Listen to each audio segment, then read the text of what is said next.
Centro de Investigación y Acción Social de la Compañía de Jesús en Venezuela. Es profesor ordinario de Teología y director del Departamento de Investigaciones en el ITER, Instituto de Teología para Religiosos, asociado a la Universidad Pontificia Salesiana de Roma y a la Facultad de Teología de la Universidad Católica Andrés Bello de Caracas. Ha participado como experto en el Concilio Plenario Venezolano, que tuvo lugar del año 2000 al 2005, y es uno de los teólogos latinoamericanos más reconocidos. Vive en una zona popular y camina junto a cristianos de distintas comunidades. Bienvenido, Padre Trigo.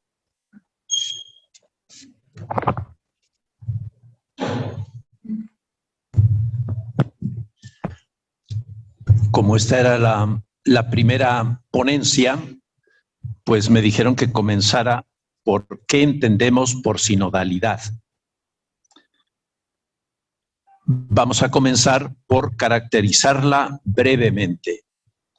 Textualmente significa la condición de caminar juntos, ya que syn significa en griego con y odos, camino. Habría que considerar 4 aspectos.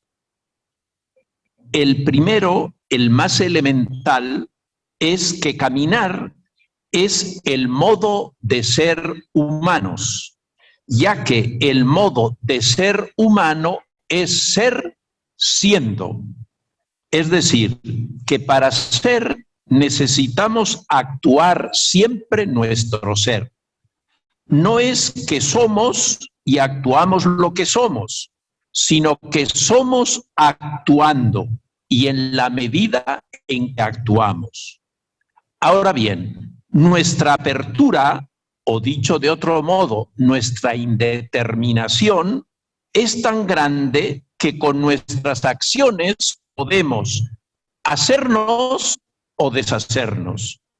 Siempre nos hacemos, en el sentido de que nos constituimos, pero podemos constituirnos como seres humanos y humanos, es decir, orgánicamente humanos y con cualidades humanas, pero sin calidad humana.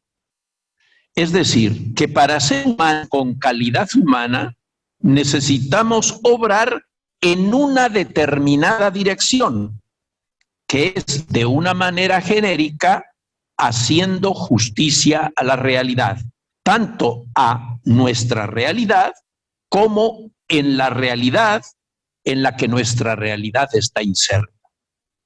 Y hacer justicia a la realidad es ayudarla a que dé de sí, ya que la realidad, como nosotros, es una estructura dinámica y estructuralmente abierta.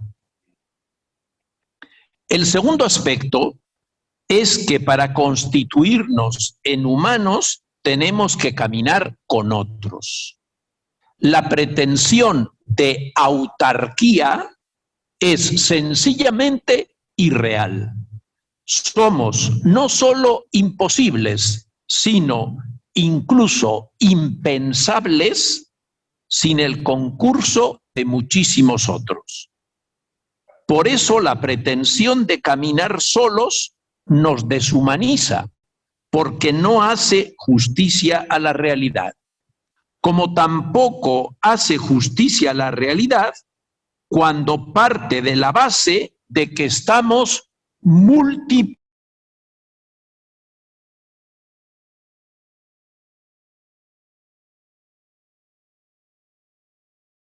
Está a la relación de Jesús con nosotros y al impulso de su espíritu. Y además se dirige a actuar la fraternidad de las hijas e hijos de Dios que Jesús puso en movimiento al hacerse nuestro hermano, simbólicamente al llevarnos a todos en su corazón. Así pues, solo podemos investir la humanidad de Jesús caminando con otros en su seguimiento. Esto implica hacerlo desde abajo y no excluir a nadie, ya que Seguir a Jesús es hacer en nuestra situación el equivalente de lo que Él hizo en la suya. Y Él se encarnó en su situación desde abajo y no excluyó ni a los que lo excluyeron. Por eso lo condenaron y torturaron.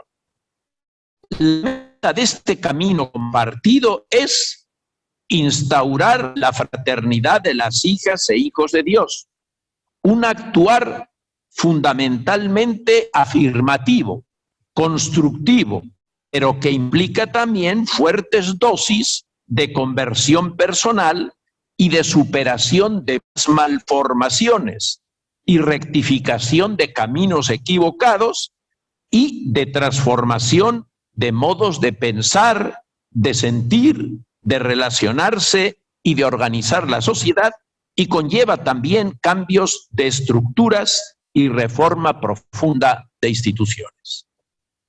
Esta es entonces la sinodalidad básica. Desde ahí viene el pensar en conjunto en la Iglesia, el decidir en conjunto en la Iglesia, el llevar en conjunto lo decidido por todos.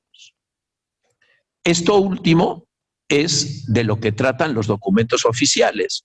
Lo primero es lo que no dicen, pero es la base. Si esto no lo actuamos de una manera muy consciente y sostenida, al final todo se verá como una lucha por el poder y no habremos avanzado nada. Ahora voy con el tema que me toca, nuestro caminar en nuestra América desde la recepción creativamente fiel del concilio. Primero, haberes y malformaciones. Después de haber aclarado sucintamente el tema, vamos a referirnos al modo como lo hemos vivido en nuestra América, los que recibimos con creatividad fiel el Concilio Vaticano II. Partimos de lo que en nuestra vivencia cristiana anterior al concilio había de positivo, lo que nos mantenía cristianamente vivos y en movimiento. Si no hubiera habido nada positivo, no podíamos haber hecho lo que hicimos en el Vaticano II y después en Medellín, Puebla, Santo Domingo y Aparecida. Es decir, lo que nos mantenía cristianamente vivos y en movimiento. Lo podemos resumir en 4 aspectos. El amor sincero y en nuestra intención incondicional a Dios, expresado en cumplir lo que creíamos su voluntad. Segundo, el amor entrañable a Jesús de Nazaret, tenido realmente como el Señor de nuestras vidas y expresado sobre todo en devociones. Tercero, el sentirnos en la Iglesia como en nuestra casa, miembros activos de ella, en comunión con nuestras hermanas y hermanos y en concreto con la jerarquía. Y finalmente, el cuarto aspecto era querer con toda el alma la salvación del mundo. Como se ve, eran haberes muy medulares, tanto que posibilitaron superar las deficiencias. Y en los 4 casos se trataba de relaciones, y relaciones constituyentes, caminar con. En el último caso, no eran propiamente relaciones, porque la Iglesia sostenía que había que salvarse del mundo, pero sí querer el bien de todos y contribuir a él, ante todo con la oración y con el buen ejemplo. Desde esta vivencia apasionada de nuestro cristianismo, desde estos haberes, sentíamos también vivamente sus estrecheces. A nosotros claramente nos salvó el Vaticano II, si no difícilmente hubiéramos podido ser en la Iglesia. Ante todo, sentíamos que todo estaba codificado, que lo que se nos pedía era cumplir con toda el alma lo pautado, lo mismo que profesar una doctrina elaborada ya hasta lo último y participar de unos ritos casi cosificados, aunque se vivieran con todo el corazón. Al estar todo hecho y al llenarlo estatuido todo el tiempo, sentíamos que todo estaba lleno, como que viviéramos en un mundo sin atmósfera, como que nos faltara aire. Y el aire que sentíamos que nos faltaba era el Espíritu, que actúa sin duda en el amor a Dios y a Jesús y en el estar en la iglesia como en nuestra casa, pero que anhelaba actuar y no podía en la encarnación solidaria en el mundo y en la humanidad que nos había tocado vivir, en el discernimiento de la situación y de la participación que Dios quería que tuviéramos en ella. Esta falta de aire no era pues un mero malestar personal, que sí lo era también, sino que era más hondamente el clamor del Espíritu a quien se le impedía alentar en nuestra entrega responsable al mundo. Como se ve, lo que nos dolía era que seguir pautas, aunque se hiciera de todo corazón, no era camino suficiente de humanización, y menos aún según el paradigma de Jesús de Nazaret. Eso era lo que hacían los fariseos en tiempo de Jesús. Gente muy esforzada y, como dice Pablo de sí mismo, intachable. No nos satisfacía el fariseísmo cristiano que vivíamos. Quien teoriza esto es Paul Ricoeur. También sentíamos que estar en la iglesia, escuchando la doctrina, preceptos y ritos de la jerarquía, no hacía justicia a nuestro ser cristiano. Para poner un ejemplo significativo, oír misa entera todos los domingos y fiestas de guardar, como rezaba el primer mandamiento de la Santa Madre Iglesia, nos dejaba insatisfechos. Por eso nos sentimos estimulados por la reforma litúrgica y pensábamos que algo semejante tenía que acontecer en todos los demás ámbitos. La pertenencia a la Iglesia, la fraternidad cristiana, pedía otras manifestaciones más básicas y entrañables. Manifestaciones que estaban expresamente negadas, ya que, como dijo Pío X, cito, la Iglesia es, por la fuerza misma de su naturaleza, una sociedad desigual. Comprende dos categorías de personas, los pastores y el rebaño, los que están colocados en los distintos grados de la jerarquía y la multitud de los fieles. Y estas categorías hasta tal punto son distintas entre sí que solo en la jerarquía residen el derecho y la autoridad necesarios para promover y dirigir a todos los miembros hacia el fin de la sociedad. En cuanto a la multitud, no tiene otro derecho que el de dejarse conducir y seguir dócilmente a sus pastores. Hasta aquí la cita. El dolor nacía de no poder caminar con las hermanas y hermanos en la fe en relaciones creativas que expresaran y crearan fraternidad. Como se ve, esa manera de vivir en la iglesia que prescribía la institución eclesiástica era la negación más absoluta de la sinodalidad. También nuestra relación con Jesús pedía una concreción mucho mayor.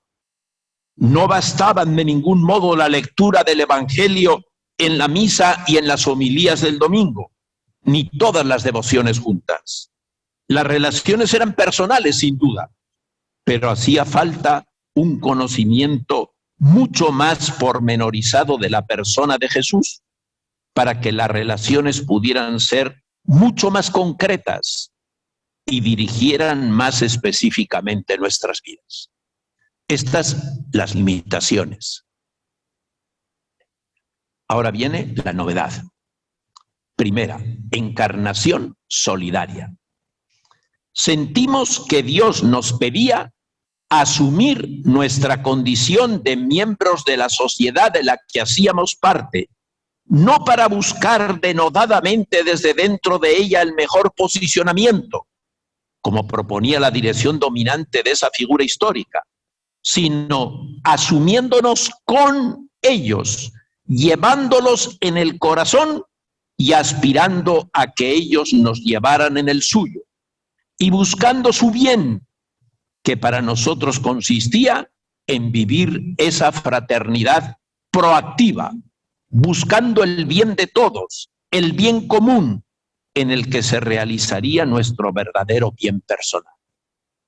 Esta actitud vital entrañaba una ruptura total de la dirección vital que se nos había propuesto de salvarnos del mundo. Como ven, la Iglesia se puede equivocar en lo más fundamental y se ha equivocado. Salvarnos del mundo, que se nos decía que estaba perdido por ponerse de espaldas a Dios. Por tanto, entrañaba informarnos para comprender los signos de los tiempos en el doble sentido de los seres alrededor de los que giraba todo y del paso de Dios por esa historia hacia su humanización. Así pues, se trataba de informarnos como parte de nuestra responsabilidad de contribuir a esa humanización tan anhelada por tantos y propiciada por el aliento del propio Espíritu.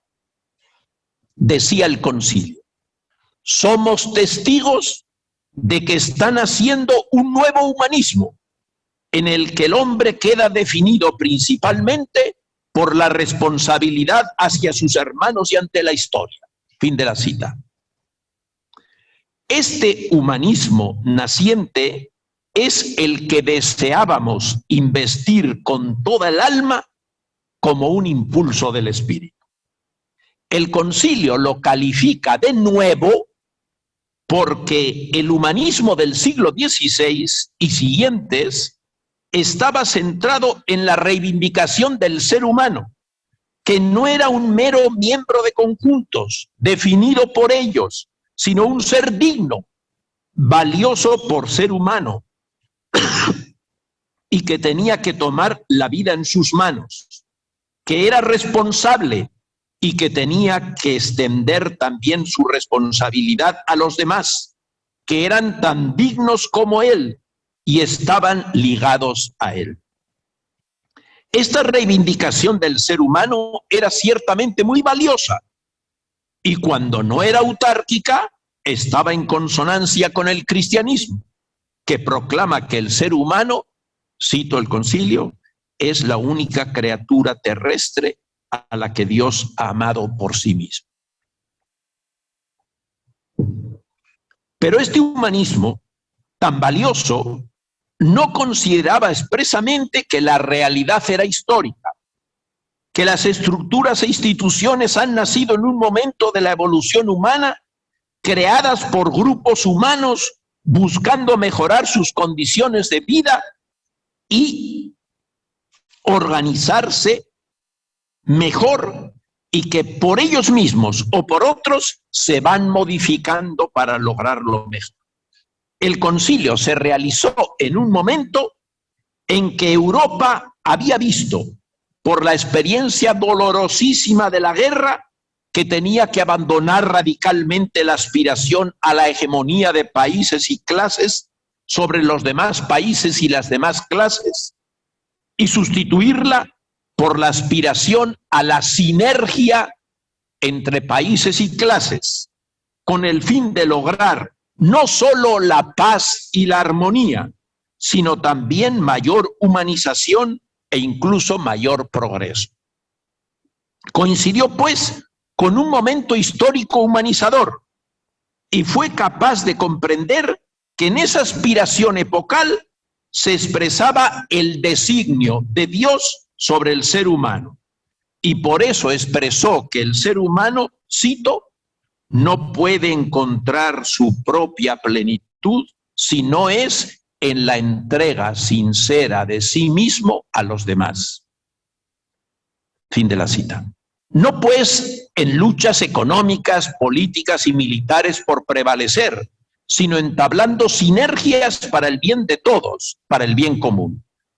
También los pueblos latinoamericanos estaban trabajando ardorosamente por promoverse en todos los aspectos, por desarrollar la propia subjetualidad, reivindicándola frente a la condición de mero miembro de conjuntos establecidos jerárquicamente y de encontrar en la justicia social y la democracia un ordenamiento social más dinámico y acorde con la dignidad humana. Eso lo vivían muchos cristianos como designio de Dios, y por eso fue expresado así por Medellín y reafirmado por Puebla. El cristianismo, pues, no se realizaba en los recintos religiosos, sino en la vida, en el compromiso solidario con la humanidad, en la inmersión en ella para que superara todo lo negativo y expandiera lo positivo. Esta entrega a la humanidad concreta a la que pertenecíamos y en la que nos elegíamos era para nosotros un impulso del espíritu. Y por eso tratamos de no adaptarnos, de no ser uno más, sino verdaderos hermanos, que buscamos caminar con todos hacia la humanización integral.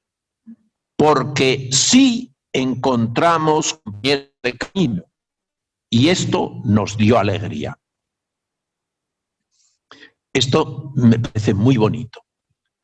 En ese tiempo yo iba a distintos sitios de América Latina. Me acuerdo, por ejemplo, la primera vez que fui a Río.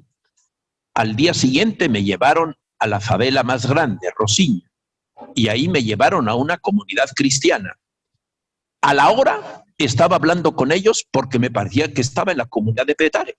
Me parecía que estaba en esa misma. Y a ellos también les parecía normal. O sea que realmente sí había ese encuentro, esa fraternidad. Pero esto que estoy diciendo ahí lo puedo decir igualito de México o lo puedo decir de Chile. Me acuerdo, por ejemplo, cuando fui a la comunidad que tenía Ronaldo Muñoz. Bueno, me quedé impresionadísimo de esa comunidad, ¿no? Pero lo mismo puedo decir de Argentina, a la comunidad donde le habían matado al padre Mojica, que le había sustituido un jesuita, y bueno, la fraternidad allí era impresionante. Y uno enseguida se sentía como uno de ellos. Esto me parece algo, pero bellísimo, esta experiencia de fraternidad, así como de buenas a primeras, porque estábamos en el mismo camino. No fuimos representantes de una cultura, ni de una clase social, ni de una profesión, ni tampoco de una religión. El cristianismo nos empujaba a ser humanos a fondo, pero en concreto, tanto desde nuestras potencialidades como desde la situación concreta en la que nos encontrábamos. Y en ella nos fuimos encontrando con muchas y muchos. Y recalco, esto nos dio alegría. Quiero insistir en que esta encarnación solidaria la vivimos como pasos, es decir, con apasionamiento, y dispuestos también, el otro sentido de pasos, a padecer lo que implicara esta entrega. Y también como esos, es decir, como exigencia, la de inclinarnos siempre no por lo que nos complace o lo que tiene más éxito, sino por lo que entraña mayor humanidad, sin confundir las cualidades con la calidad humana. Me acuerdo que por este tiempo me decían los compañeros, oye, no te entendemos, tú dices una cosa y al día siguiente dices otra. Y yo siempre le respondía, yo no tengo ningún interés de ser consecuente conmigo mismo. Yo lo que tengo interés es de ser consecuente con la realidad. Y si tengo 1000 veces que decir, así no es la cosa, la realidad es la otra, no tendré ningún empacho en decirlas 1000 veces. Porque de lo que se trata es de ser consecuente con la realidad. Como vemos, esa dirección vital es sinodalidad en el más alto grado.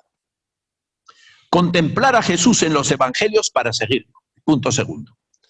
Fue providencial que esta exigencia e inclinación hacia la encarnación solidaria coincidiera con el descubrimiento de la historia de Dios con su pueblo, contemplada por nosotros en la Biblia.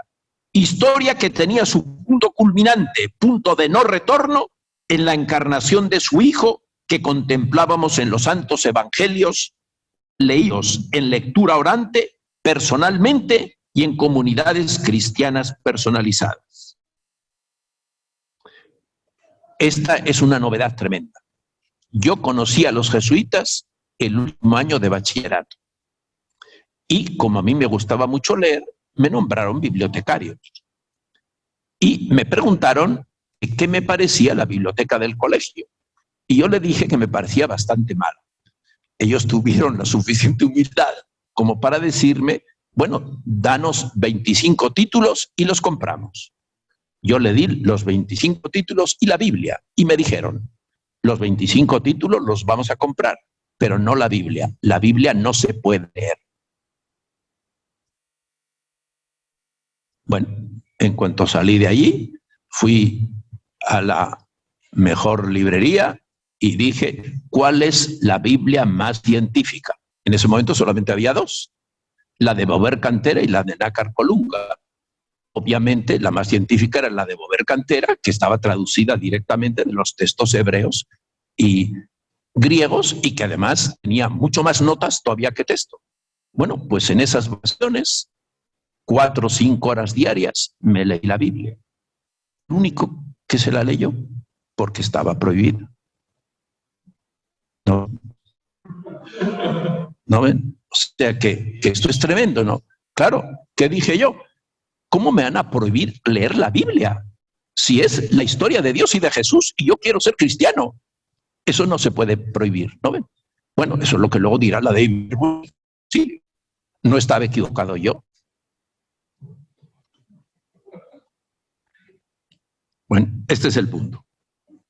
Es claro que la Dei Verbum repuso la prioridad de la Biblia sobre todo de los evangelios, todas las demás fuentes de alimentación cristiana, y la equiparó a la cena del Señor, o más bien la asoció a ella. Cito: la Iglesia ha venerado siempre las Sagradas Escrituras al igual que el mismo cuerpo del Señor, no dejando de tomar de la mesa y distribuir a los fieles el pan de vida, tanto de la palabra de Dios como del cuerpo de Cristo, sobre todo en la Sagrada Liturgia. Fin de la cita.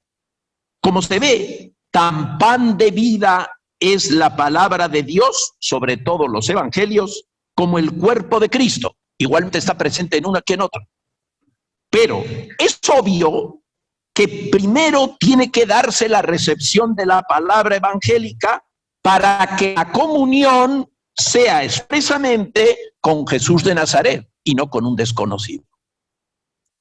Si yo en mi parroquia fomento la hora de adoración al Santísimo, pero no fomento la lectura de los evangelios, ¿con quién se relacionan en esa hora? Con un comodín. No tiene rostro. Eso no tiene ningún sentido. Ningún sentido. ¿Tiene un pleno sentido?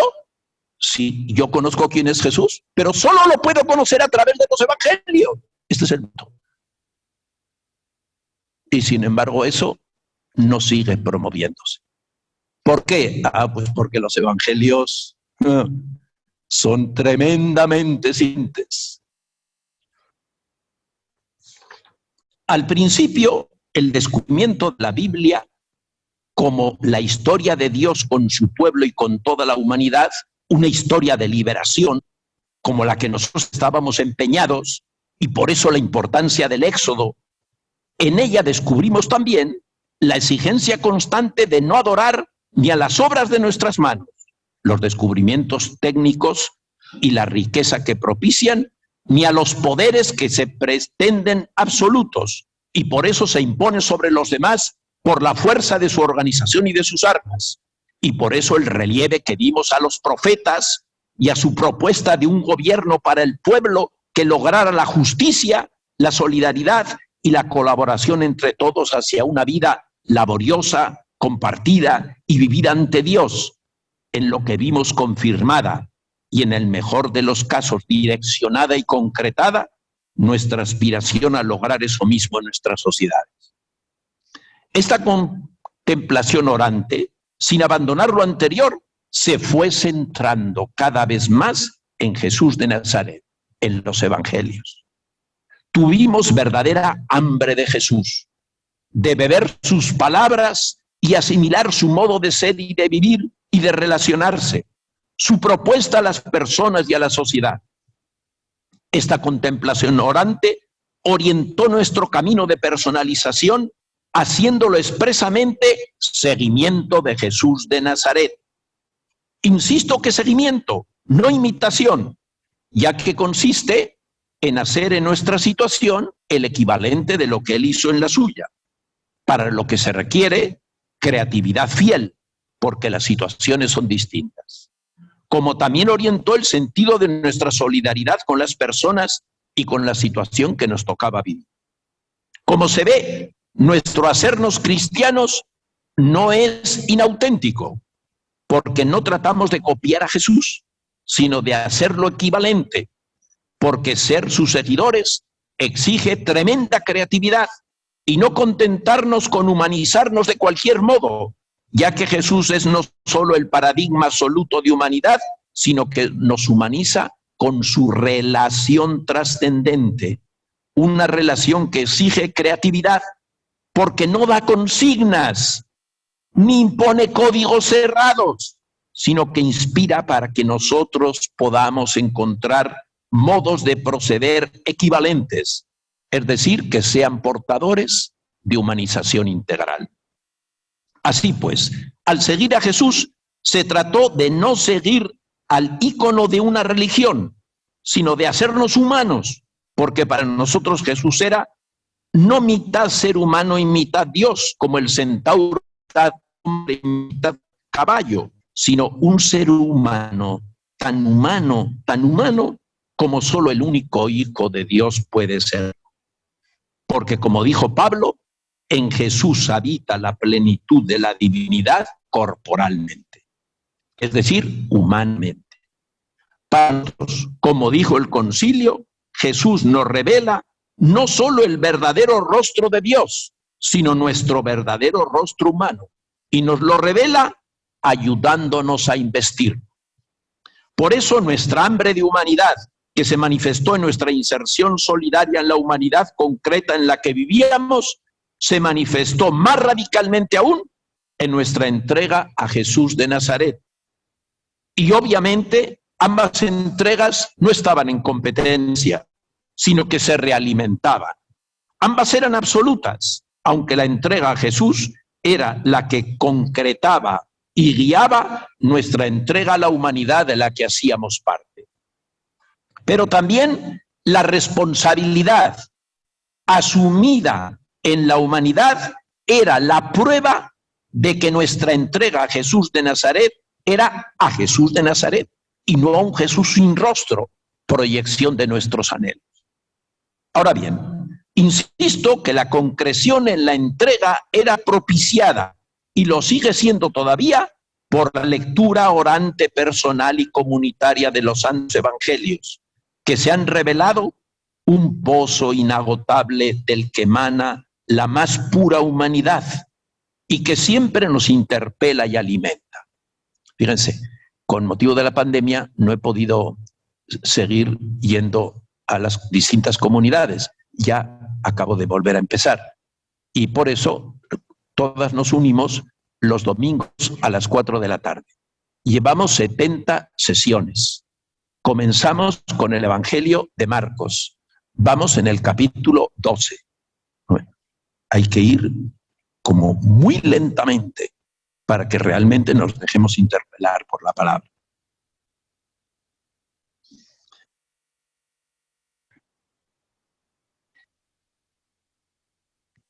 Ahora bien, para que la contemplación llegue al propio Jesús de Nazaret, se requiere, lo hemos experimentado, que contemplemos con el propósito de poner por obra lo que nos diga.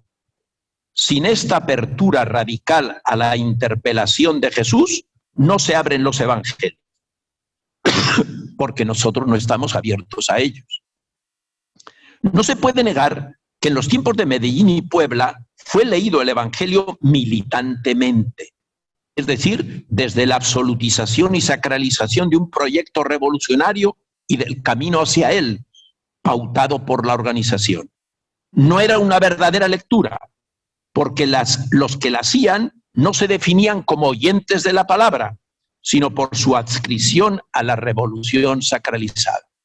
El texto que más refleja esto que les estoy diciendo es el Evangelio en Solentinano, de Ernesto Cardenal. Los únicos ahí que realmente leen la palabra son las mujeres. Una cosa muy bonita. Los varones, ¿qué va? La revolución. No, las mujeres leen la palabra. Precioso. Sin embargo, con el paso del tiempo, ¿qué pasó? Que los militantes se desencantaron y dejaron de leer la Biblia. O desabsolutizaron su posición política y empezaron a abrirse a ella. Muchos otros, sin embargo, sí fueron verdaderos oyentes de la palabra, porque querían realmente conocer a Jesús, es decir, que se les revelara Él en los santos evangelios para seguirlo. Para ellos se trataba ciertamente de una relación real, ya que por esa apertura discipular de fondo asistían a la escena como si se hallaran presentes y escuchaban realmente al maestro, y después de contemplarlo hacían silencio para escuchar qué les había querido decir mientras lo contemplaban en orden al seguimiento discipular. Queda claro que este modo de contemplación orante es ejercicio de sinodalidad, ya que quienes caminan son hermanos hermanados por ese Jesús de Nazaret, y de lo que se trata en esa lectura orante no es de saber más, sino de caminar con Jesús en relación discipular con Él, para ir haciéndonos seres humanos como hermanos suyos y en Él de todos, y como hijos de Dios en Él, su Hijo único que nos lleva en el corazón. Tercero, una iglesia de hermanas y hermanos que siembra la fraternidad de las hijas e hijos de Dios. Esa dirección vital de contemplar asiduamente los santos evangelios para seguir a Jesús con creatividad fiel, unida la inmersión solidaria en la humanidad que nos tocaba vivir, revitalizó a la iglesia. Hizo nacer comunidades fundadas en la escucha compartida de la palabra que llevaba a los participantes a ayudarse mutuamente a ser seguidores de Jesús y hacerlo como los convocados por ese mismo Jesús para hacer su visibilidad en el mundo y sus seguidores en la misión de hacer de este mundo el mundo fraterno de las hijas e hijos de Dios. Como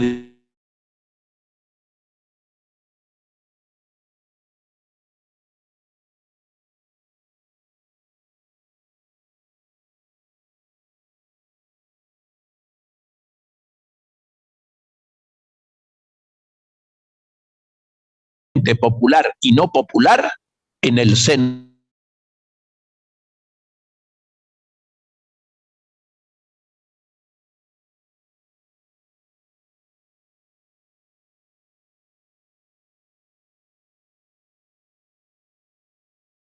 por la yuxtaposición de tres crisis.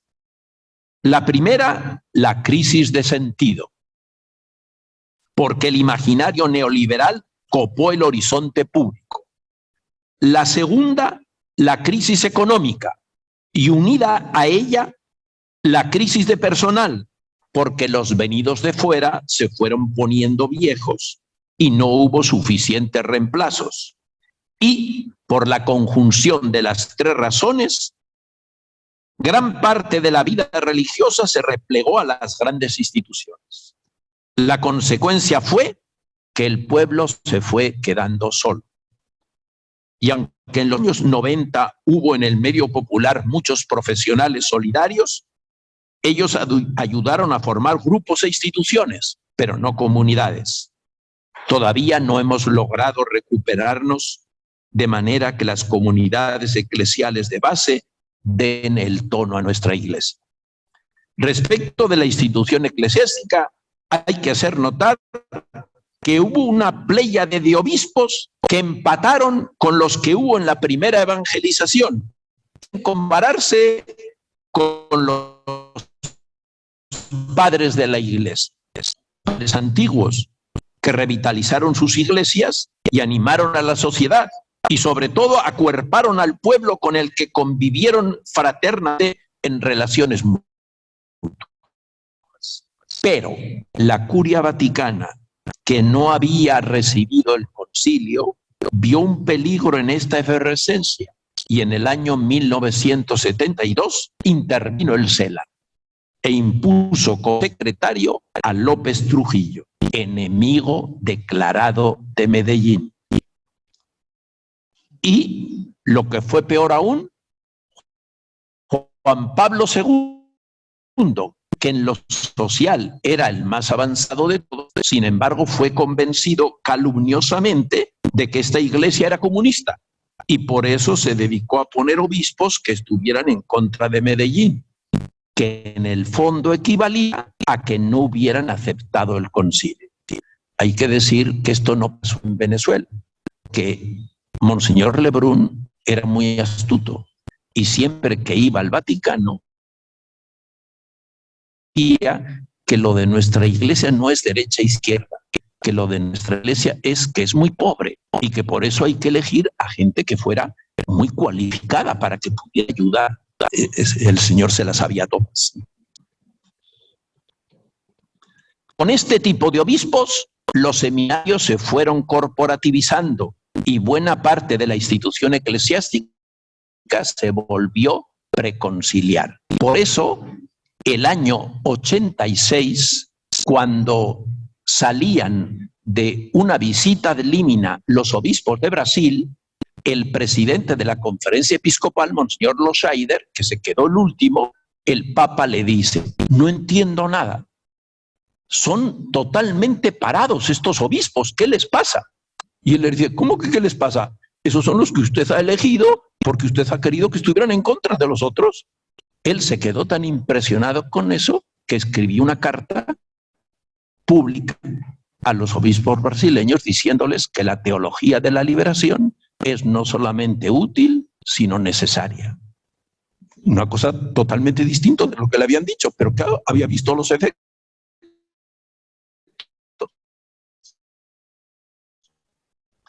Sin embargo, Medellín y Puebla siguieron dando el tono. Por ejemplo, como les ha dicho Antonio en lo anterior, los obispos de Penesense, por ejemplo, el que le tocaba, que era el de San Felipe, en liturgia, me dice: fíjate qué hemos hecho. Y yo le dije: no va a quedar ni una coma.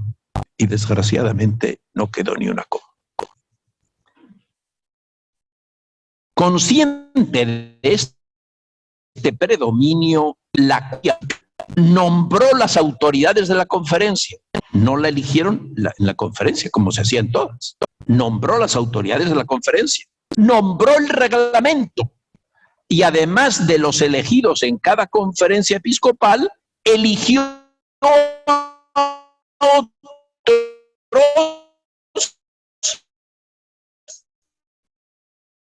que hicieran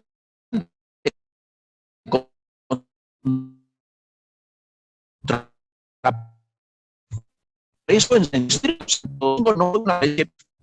tuvo misiones fuera de algunas en las que se concentró la minoría, estuvo en la línea de Medellín y varias de ellas fueron más adelante, pero los que dirigían la asamblea, que como les he dicho no fueron elegidos, sino del Vaticano, no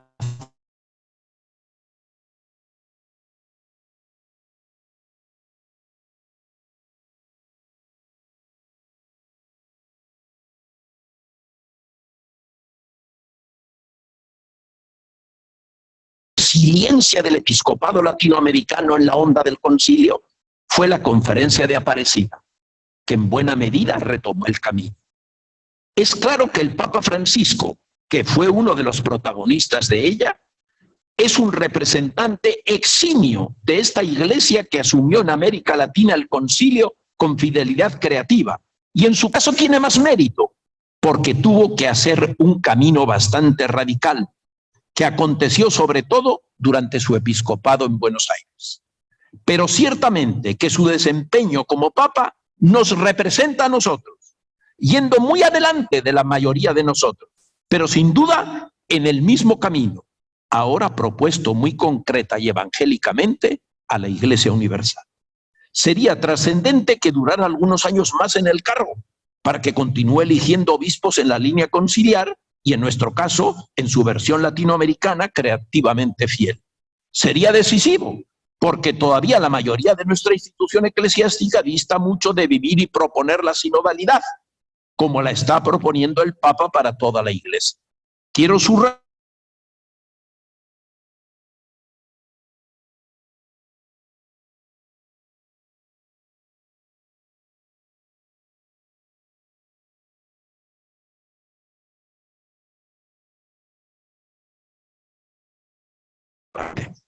caminar juntos a contracorriente, instaurando un horizonte alternativo.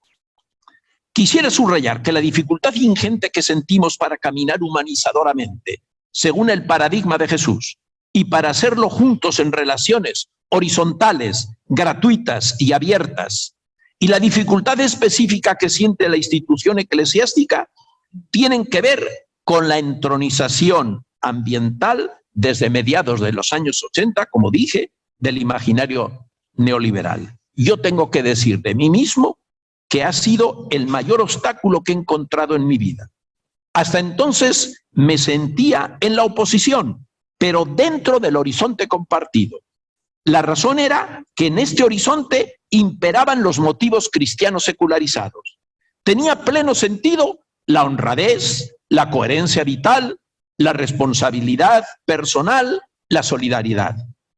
No pretendo decir que todos vivieran esos motivos, y ni siquiera que se esforzaran seriamente en vivirlos, pero sí que ellos eran moneda de cambio. Es decir, que la estima social provenía de ellos, al menos declarativamente. Por eso, un rico trataba de mostrar que su riqueza era bien habida, porque si quedaba claro lo contrario, no gozaba de estima social. Y esto era así, muy concretamente en Venezuela. Los mayores empresarios en Venezuela en la década de los 60 conocían nombre y apellido a cada trabajador suyo y hablaban horizontalmente con él. A nosotros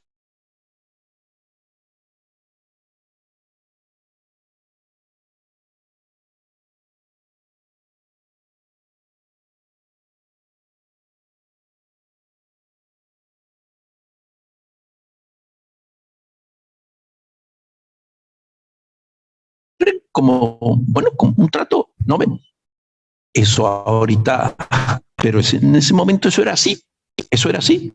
Vemos en una placita a lo lejos que está unos muchachos en una bicicleta. Era su hijo con hijos de los trabajadores, ¿no ven?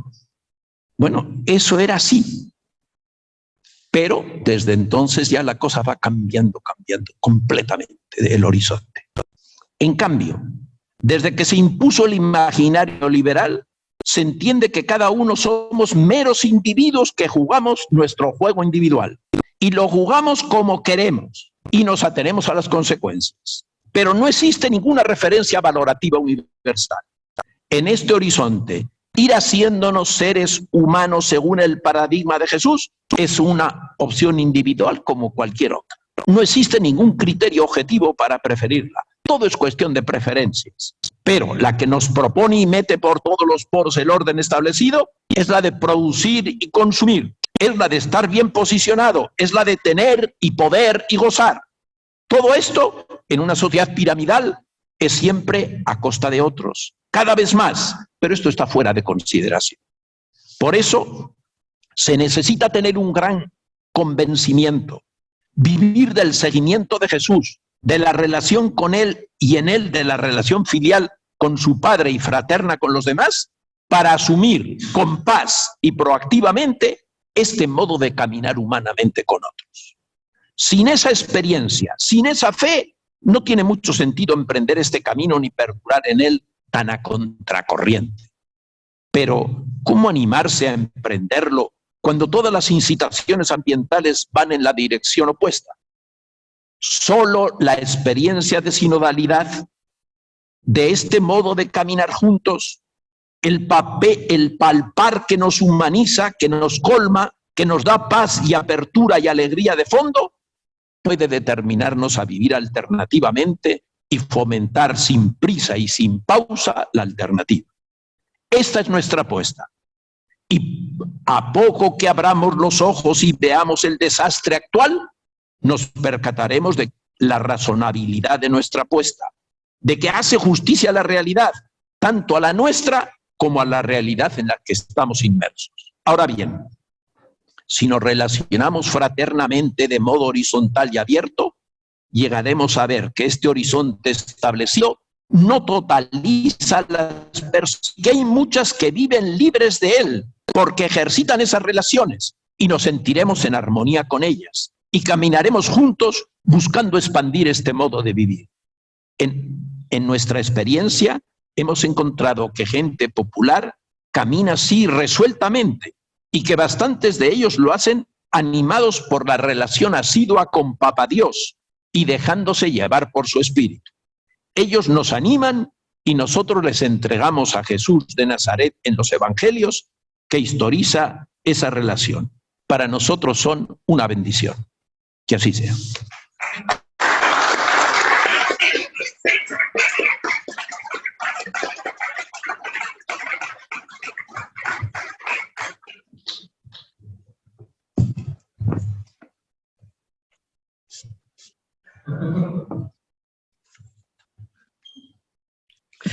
Agradecemos al Padre Trigo por esta ponencia que, como hemos escuchado, pues tiene que ver con la sinodalidad de la Iglesia latinoamericana, que exilió con fidelidad creativa.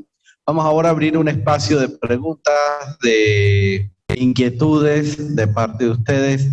Se les ha entregado unos papelitos a la entrada. A lo mejor las personas que están en los extremos podrían hacernos el favor de hacernos llegar. Invitamos al Padre Toñín que se acerque aquí para que también pueda responder a estas inquietudes. Y quizás para comenzar, mientras van llegando los papelitos y los vamos aquí organizando, pues a mí se me ocurrió una pregunta y pudiera hacerla para comenzar, ¿no? Bueno, hoy es verdad que pues el modo de ser cristiano, de vivir el cristianismo en nuestra iglesia venezolana, y no solamente la iglesia venezolana, pues se hace a través de distintos movimientos. Los neocatecúmenos, los carismáticos, los cursillistas, los samaritanos, Emaús, es decir, bueno, pues gran parte de nuestros hermanos pues viven también su fe desde allí. ¿Qué condiciones de posibilidad y qué limitaciones representarían estos grupos y su espiritualidad en esta perspectiva de la sinodalidad?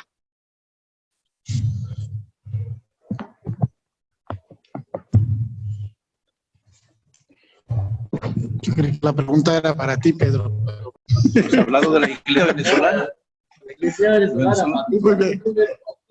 No,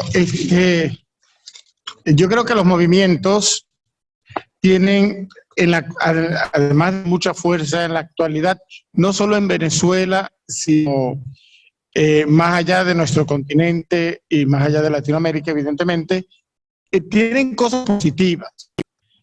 Uno de los elementos positivos que Pedro recalcaba en su ponencia, que era un elemento positivo siempre, es que son lectores de la palabra de Dios, que hacen lección divina, que aprenden a crecer con la palabra, que se sienten en comunidad. O sea, esos elementos positivos no hay que negarlos.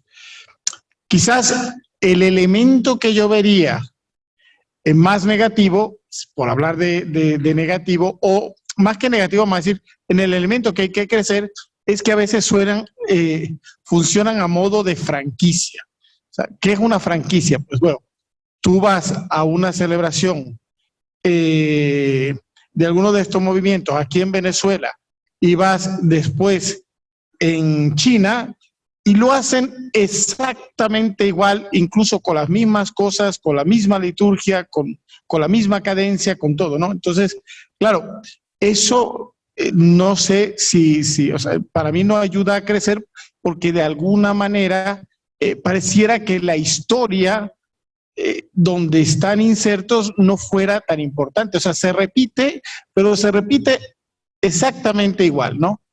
Y en ese sentido, a mí me parece que eso sería el elemento en el que hay que crecer.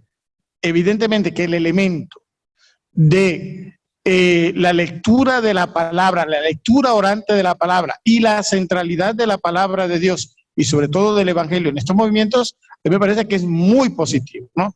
Y eso yo creo que lo recalco. O sea, yo tengo alumnos de estos movimientos, sobre todo neocatecumenales, que tú ves que estos muchachos sí estudian la Biblia, y a mí me parece que es positivo.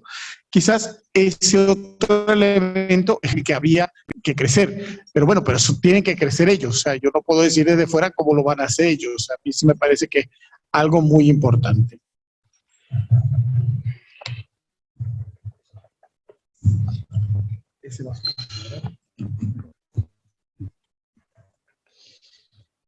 Bueno, aquí hay una pregunta que tiene que ver con la lectura orante, ¿no?, del Evangelio. ¿Cómo saber que leemos los Evangelios sin ser interpelados? Luego al padre Trigo también, considerando que en Venezuela no hay liberalismo, ¿qué puede influir en la diferencia del empresario actual de los empresarios cristianos de los años 60 que usted mencionó?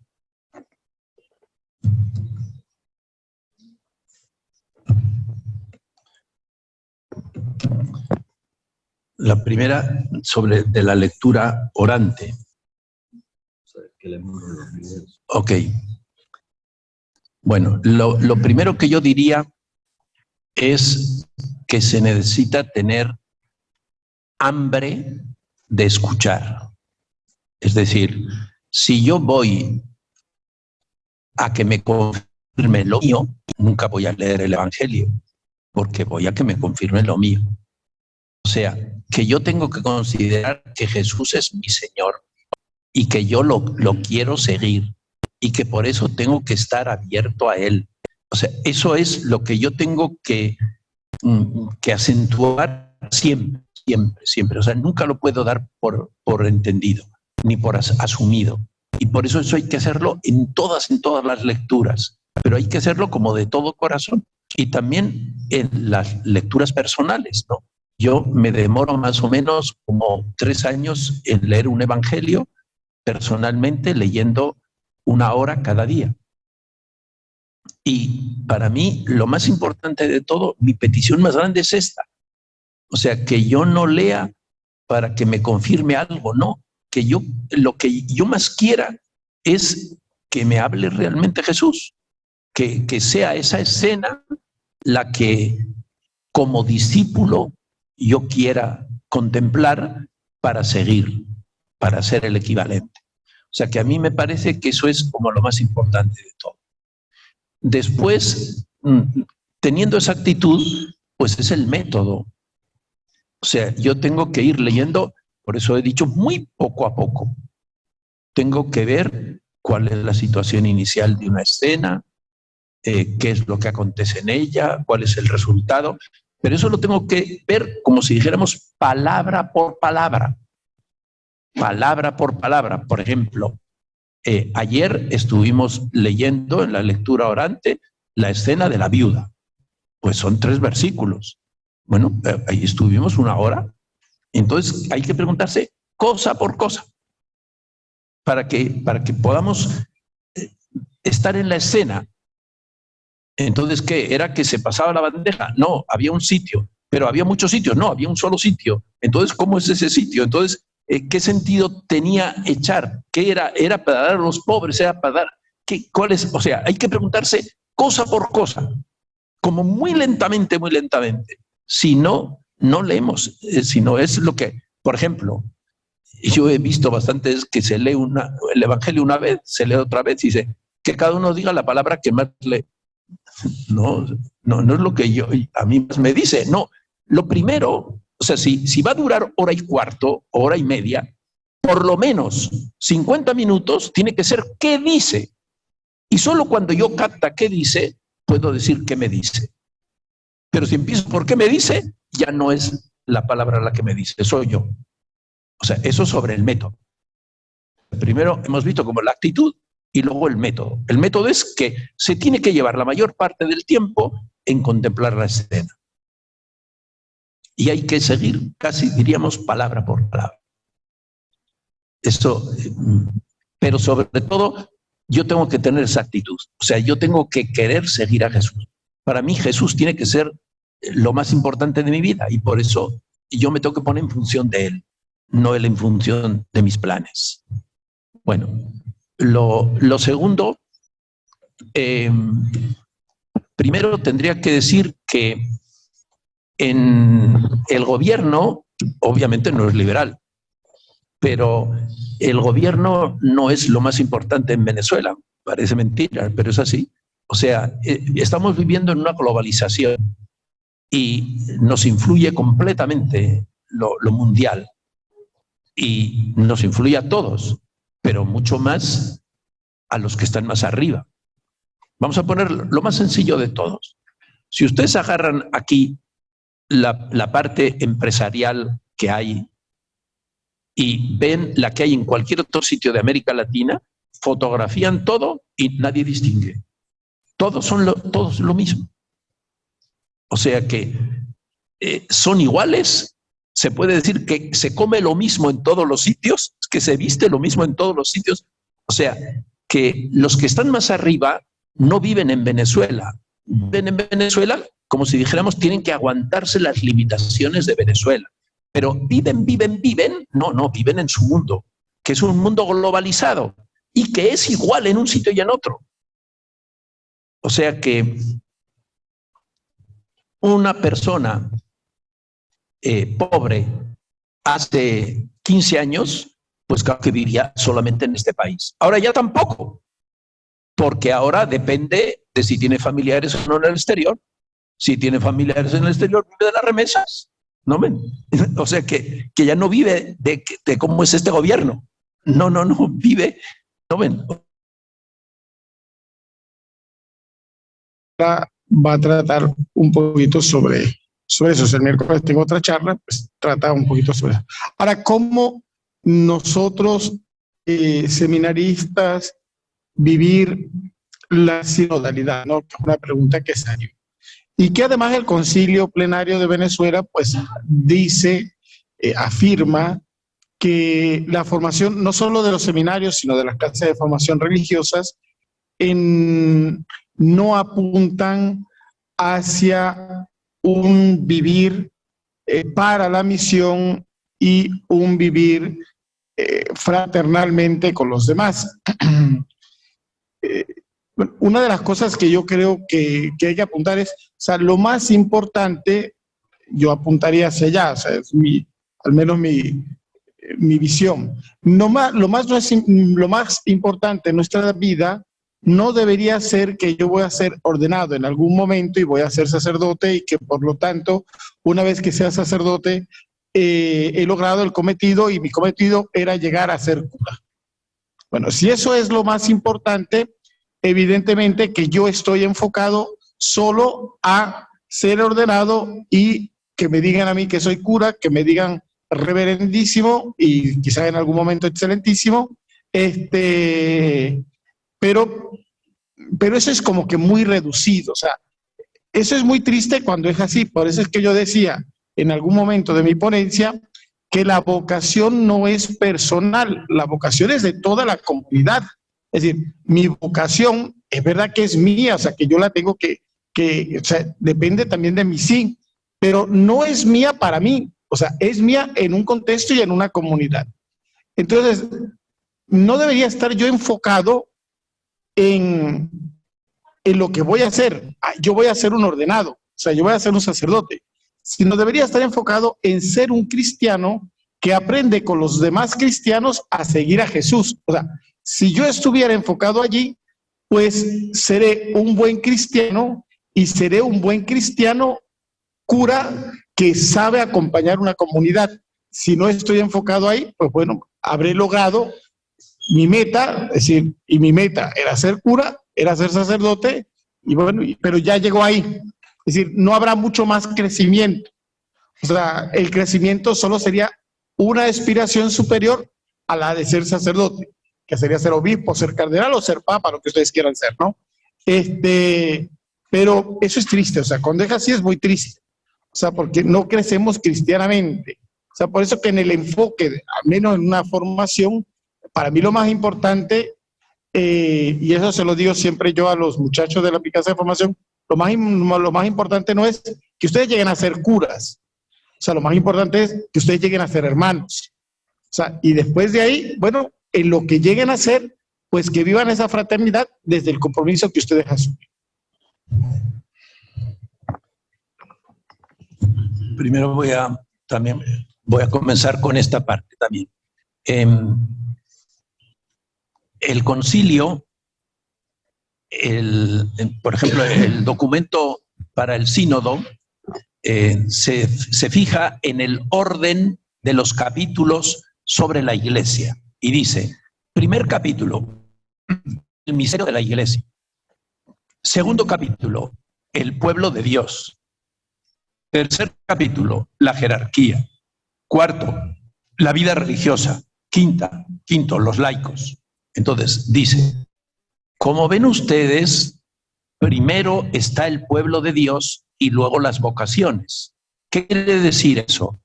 Que las vocaciones están al servicio del pueblo de Dios, pero que el pueblo de Dios es el portador del misterio.